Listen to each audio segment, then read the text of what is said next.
I turned the Welcome. TV off. Turn the TV off? Okay, that sounds good. Who's got a TV on? I guess my speakers, I hooked up. Yeah, you are. That's okay. Who's this?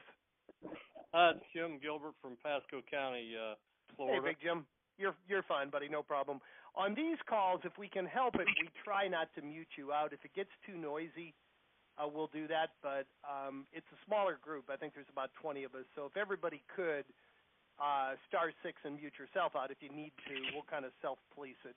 But today is, what the heck is today? Wednesday, July 13th, 2016, and this is role play call number 9. So thank you guys for showing up. We got a great turnout. This call in particular is all about you guys. Hopefully most of you show up for the weekly mastermind call. That's an open forum, but this is even more so. We want to know in your phone conversations places that you're getting stuck that we can help you. So anybody, Chad's probably our better role play partner, but I mean I've done this too. So you got two guys that have done this for.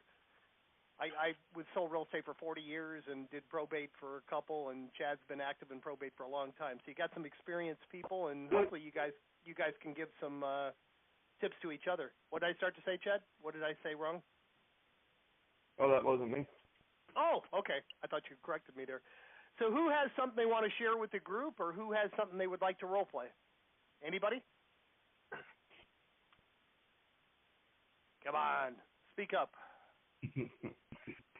Jim Gilbert, you're not usually too quiet, and since you accidentally spoke up,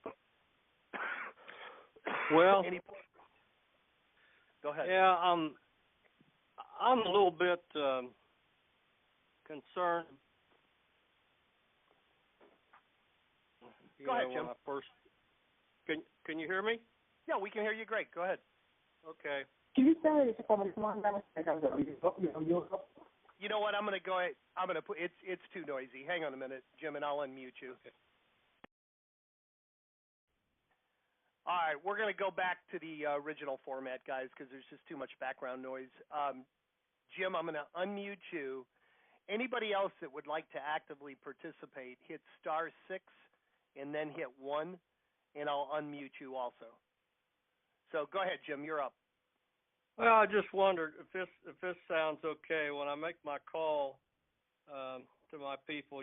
Actually after they've gotten the motivation letter, I go out and hello, Jane Doe. This is my name is James Gilbert, and I'm a realtor in Newport Richey, Florida, with Coldwell Banker.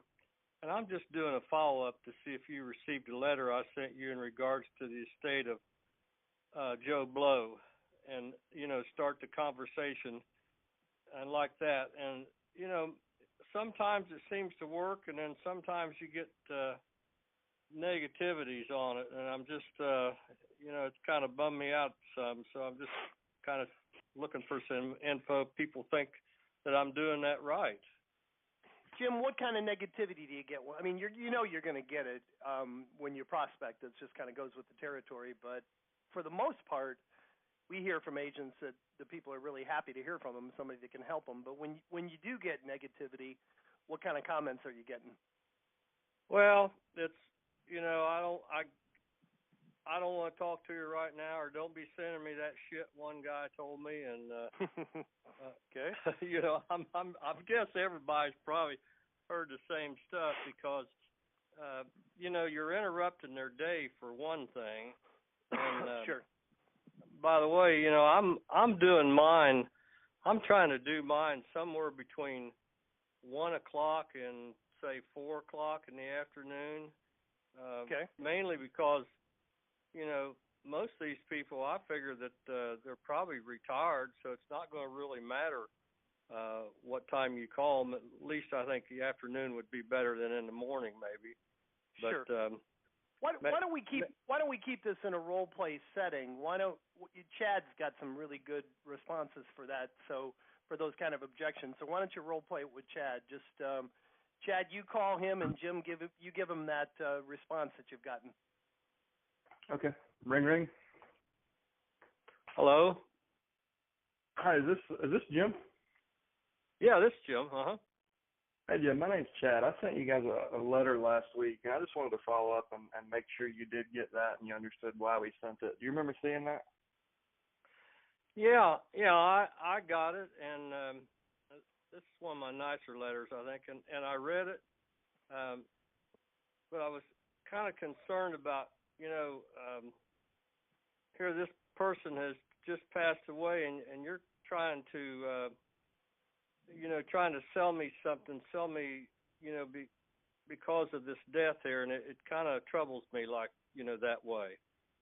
I understand. I can see how you feel, and how you might feel that way. And honestly, Jim, a lot of our conversations start out this way, and once our clients realize that we're just reaching out to help a group of people that we really know are going through a tough time, they feel a little differently once we start working together. And I'm not here to sell you anything. I mean, if wherever this conversation goes, I don't get paid unless I do exactly what I promised to. So we haven't even discussed it, but is there a property in the estate that you guys need help with? Do you have questions about? Are you thinking about selling or renting? Or where are you guys at?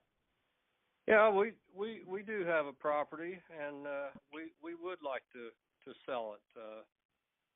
And we're going to need help on it. Okay. Well, that's what we do. I mean, the reason we got into this is we found we were helping through other, marketing. We kept meeting families who had inherited properties, and we realized that the average realtor doesn't really have the skill set to bring in all the people and resources to really take most of it off your plate as far as selling the real estate. Because I'm sure you'll agree that you've got a lot on your shoulders as the executor. If we can take the real estate off your plate, that can be a huge relief. So that's kind of why we do it. Tell me, Jim, I mean, you're the executor. Are you the sole executor? Are there any co-executors, or who do you feel like should be part of the decisions regarding the real estate and the overall estate? Well, I am the sole executor on it, and I make all the decisions on it. And Okay. I guess I understand.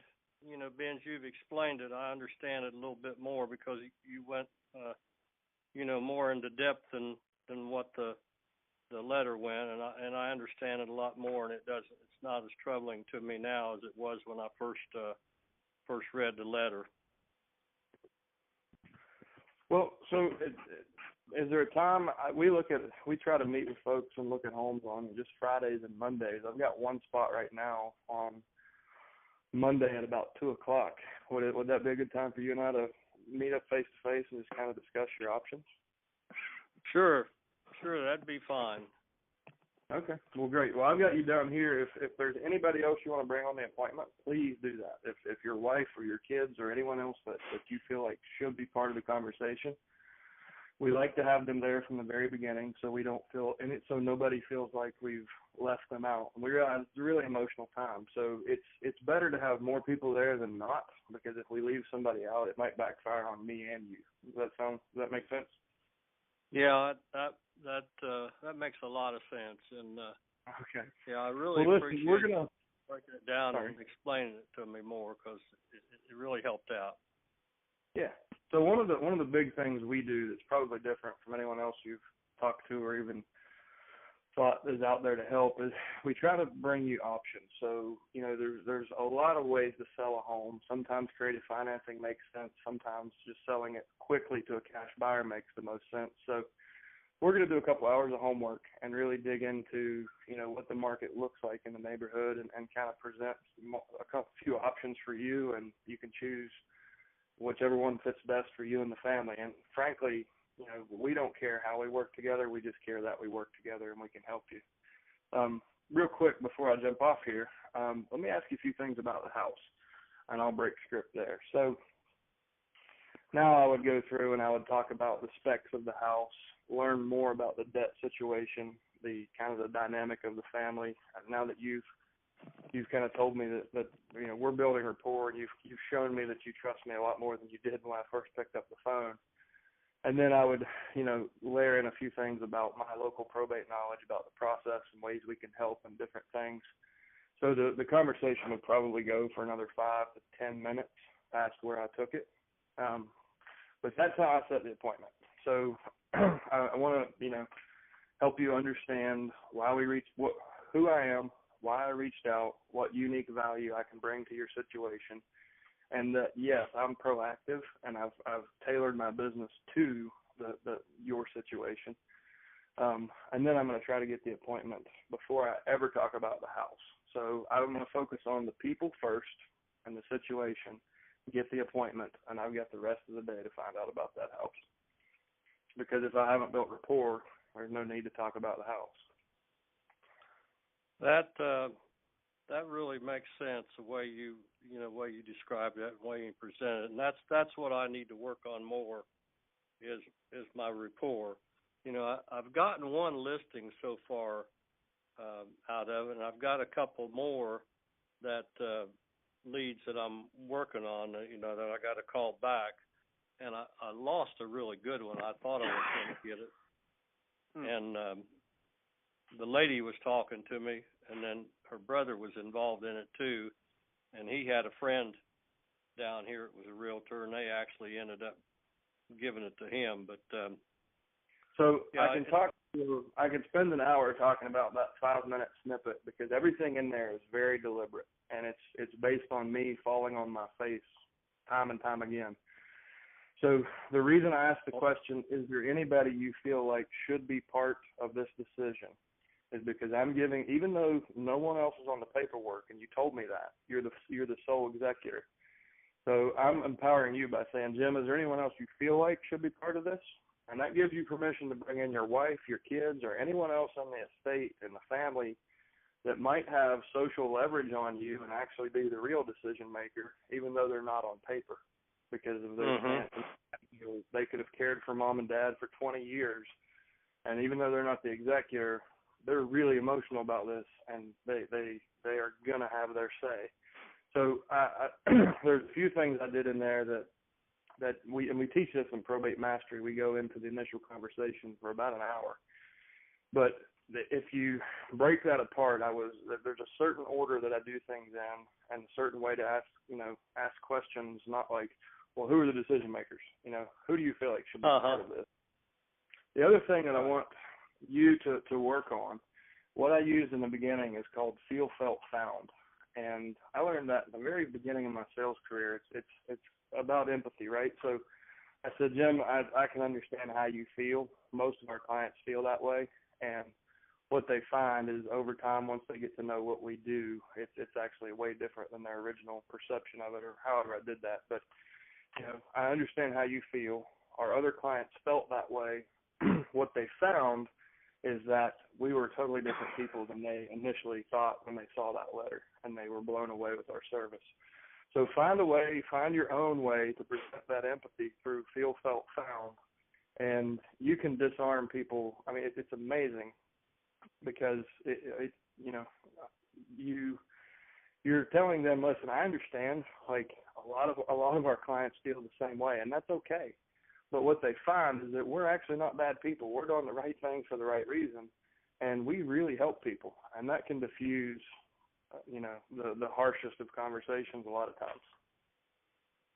Jim, one thing I was going to add too, after doing, I'm actually prospecting again for the company, and over the years I've made about 100,000 prospecting calls. When you don't always know whether they're objecting to the fact that you're calling or you're catching them at a bad time. So whenever I have somebody that kind of barks at me, I'll ask them, Jim, did I catch you at a bad time? You want me to call you back a little bit later? Because they may say, no, that's okay, go ahead, what do you want? Or they may say, yeah, I'm, getting the kids out the door and I'm cooking breakfast and I got 4 things in my hand, and call me back in an hour. So you really don't know what it is. For whatever reason, there's a little, so just listen. And when they answer and you hear that they're somewhat aggravated, I find that works really well. Did I catch you at a bad time? Can I call you back a little later? And even if you did catch them at a bad time, you're acknowledging that they have a right to feel that way. And they'll often back off of it a little bit. Go ahead, but I'm in a hurry. I got 5 minutes. So they'll at least tell you what their issue is. So I see. Yeah, just listen, really listen to, and try to just hear if there's an issue and address it, like Chad said, rather than just the worst thing you can do is just talk over to somebody that doesn't want to hear what you're saying, because they're either going to hang up on you or they're going to get more aggravated with you. But hey, congratulations! Okay. I mean, you haven't been with us that long, Jim, and you've got a deal, and you've got another one in the pipeline, and potentially. What I was going to say to you too, Jim, in what a lot of our agents don't realize is there is a cumulative effect to doing this. You know, I've looked at the numbers over the last year. About 60% of these people will do something within 6 months, and 90% of them do something within a year. So, you know, if you got to keep calling them back to make the appointment, we've got a guy, Bill Bird in California, that is just. He said every time he has a probate conversation, he feels like he's got a pond in his front yard. It's like he's stocking the pond. He's throwing another fish in there, and eventually, when he casts his line in there again, they're going to bite. So, you know, don't be afraid if it's not a good time to schedule an appointment to call them back and call them back and call them back until they tell you to either list the property or stop calling. So okay. And is that, are you getting other objections, or is that the main one? No, that's it. That's the, well, I have had a few other ones, but well, so far we don't have anybody else in the queue. Hang on just a minute, Jim. If anybody else, this might be the Jim Gilbert show, because we've got about 25 people. Does anybody else hit *6 and hit 1? If anybody else would like to participate in this discussion, please, guys. *6 and then hit 1. Otherwise, good. All right, we got another customer.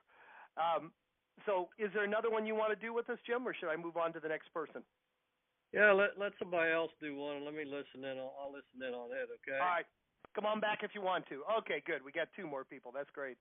All right. Thank you, Jim, for participating. Hang on, Thank please. you. All right. Phone number that ends in 2787. You're up. Hey, how you doing? Good. Great. Good. My name is Brandon. I'm new with y'all. Welcome. And I haven't done the mailer yet. I've only got my second set of leads and haven't done the mailer. And I was kind of going through the first list, just making a call directly. Just wasn't sure what you would maybe recommend on an approach where instead of referencing to something they might have received, just calling them. And then kind of tying with that, I've noticed some of the people I've called, either A, their parents lived in an apartment, or B, they, you know, of course that's a little different. They gave the house to a family member, but then I'm wondering, you know, should we be mailing all these people all the time? I mean, because some of them it seems like they didn't even really have a home. It was more of an apartment, and that shows on the statement. Yeah. So it was kind of a 2-part question. One, what's the best way maybe to approach someone that hasn't had a letter? And then if you decide to send them, should you exclude anybody? Chad? Yeah. So on part 1, the reason I did this way in my business of sending a letter and then following with a phone call is I found that it just warmed up that first conversation. So when they picked up the phone and they heard Chad and I referenced the letter and sometimes said it was in a greeting card envelope, then their memory kind of flashes back and they realize those bullet points that I gave them.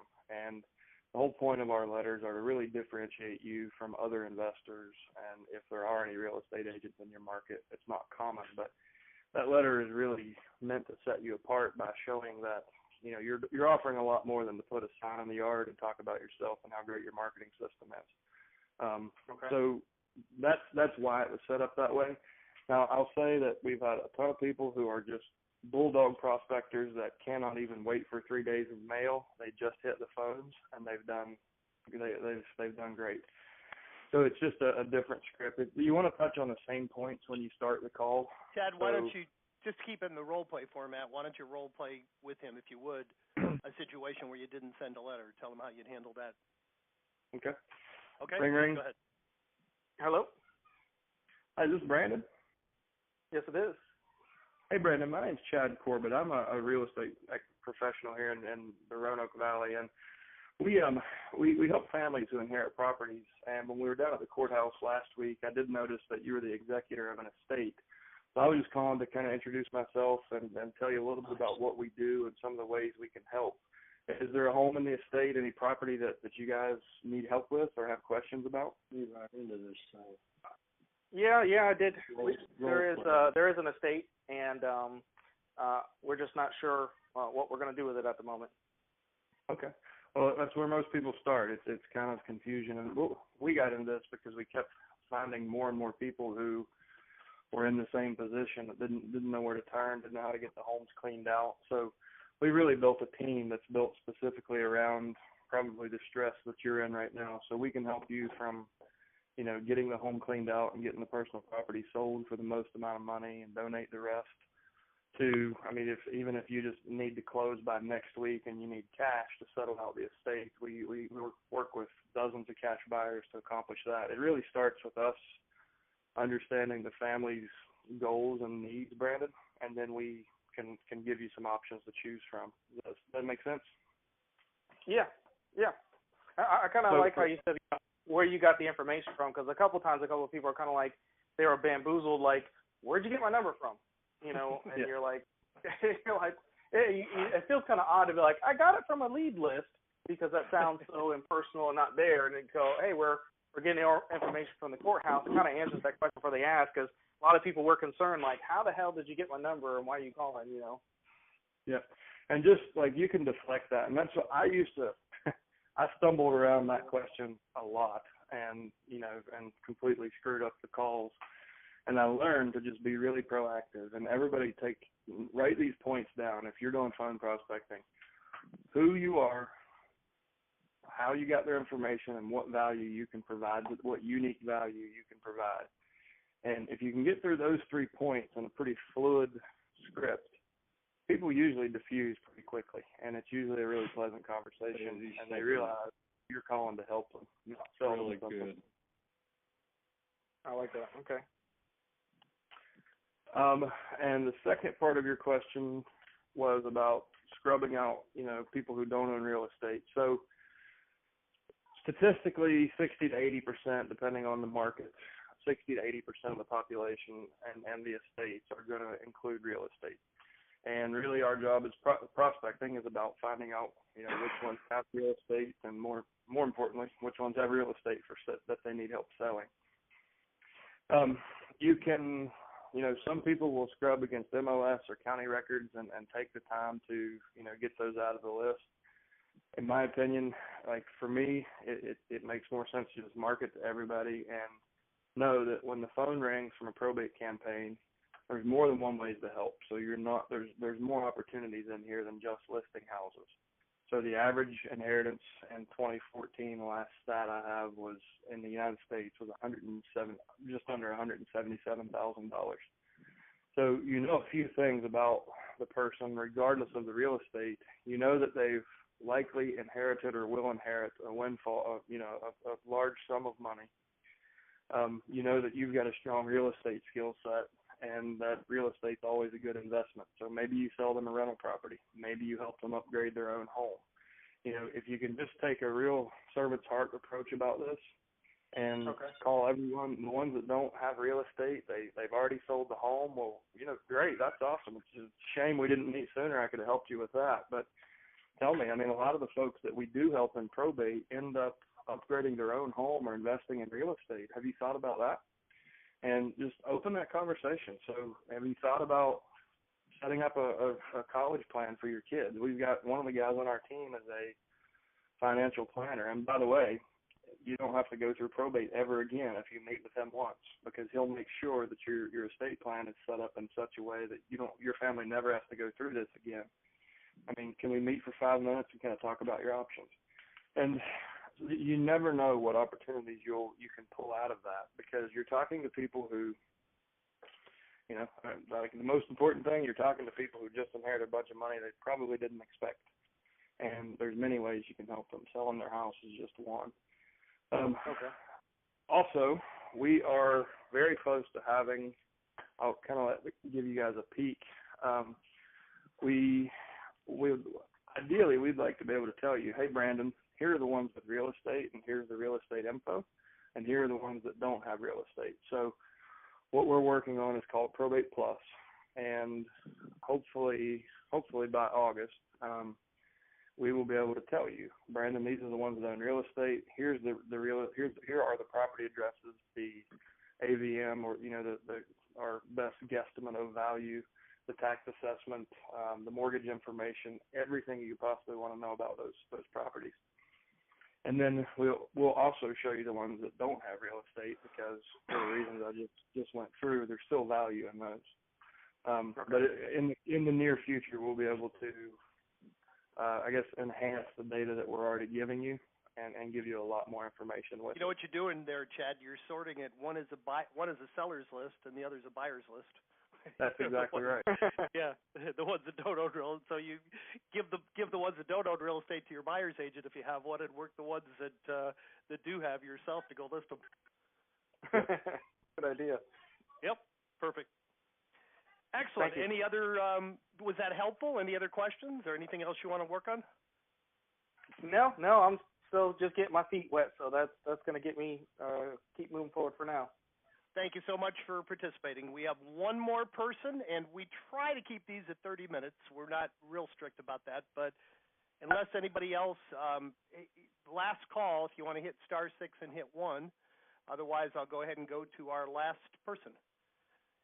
Phone number ending in 1004. You're up. Aloha. Aloha from Hawaii. I'm just guessing. Yeah, I know you are. So how often do we talk about real estate in probate? In fact, we're working on a deal right now that we've been to court 3 times because 3 of the heirs that are living in the house decided that they didn't want to sign off. There's 13 heirs in this particular situation. Ouch. I know. Yeah. I know. Tell me about it. And 3 of them are really bad. And lo and behold, we finally got the order the other day, signed by the court, by the judge. Nice. And congratulations, perseverance. Thank you. How long did it take you? Oh God, months and months. Things, wheels of the court system in most places are slow. Sure. How often do you have to deal with? Well, I suppose I'm answering my own question. It depends on how many people are in the estate and who opposes what's going on, right? Whether you're going to end up having to get a court order to sell something. It's probably 1 in 100 have hair on them. Like I've had one, and you beat my record. I had one with 8 heirs, all to separate fathers, all who hated each other, and we found out that 2 had actually passed away themselves. So, and that's the reason that we teach everybody have a masterful title attorney that understands the probate process, because when you do hit one of these, you want to have someone on your side that will do that work so you don't have to. But it's not common, and especially to get one like you unearthed, that's very rare. I would say on average there are no more than here in my market, there's usually 2 to 3 heirs, and they're usually getting along well, or mom and dad knew that they weren't going to get along well, so the will was written such a way that things would progress anyways. A lot of times if a family member realizes someone might be difficult, they will either cut them out of the will or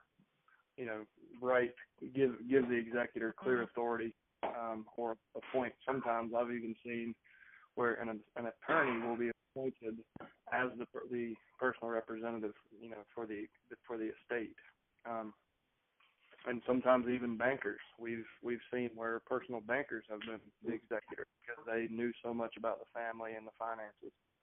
But it's definitely, I would say at best 1 in 100 you'll find like that. My own experience, my record was 12, and I actually ended up buying the property because they were so anxious to sell it. By the time they split the money 12 ways, it really didn't matter. They just wanted to sell it at a deep discount. They knew they were selling it cheap, but they didn't want to. I can't remember now, but instead of getting $30,000 a piece, they each got $23,000. They were happy, and I made about $80,000 on it. And I told them the truth. You can sell it for a lot more if you put it in the MLS, but they didn't care. So I stepped in and became the investor on that one. Of course, that was a group of 12 people that were cooperative. It makes a big difference if they're not cooperating with each other. But that is kind of a red flag I've found. The more heirs there are, you'll either have one person that's real unreasonable, or they'll just be so glad to get rid of it they'll be very reasonable. It's like there's almost no in between. It's one extreme or the other. Yeah, and that's a great point. Like for anybody on the call who, if you are investing, if you're buying homes for your own portfolio or to wholesale, when you do find those, you move fast on them, because that's they are the most motivated, because it's emotionally draining on everybody. Yep. So great buying opportunities. Excellent. Well, we are right at 32 minutes. I don't see anybody else in the queue, so great job, guys. Thank you so much for everybody who showed up. And please, all of you, come back to the call about 22 hours from now. Our mastermind call is tomorrow afternoon, and that's more of an open forum where we discuss everything, not just role play and not situations that you run into. So same number, 1 p.m. Eastern time tomorrow. Thank you guys so much. I always end these calls by challenging you. Take one thing you heard, one idea, one thing you learned from the call today. Go out and put it into action, and please, guys, come back and share it with the group next time. Thank you so much for coming. Make it a great day, guys. Talk to you tomorrow.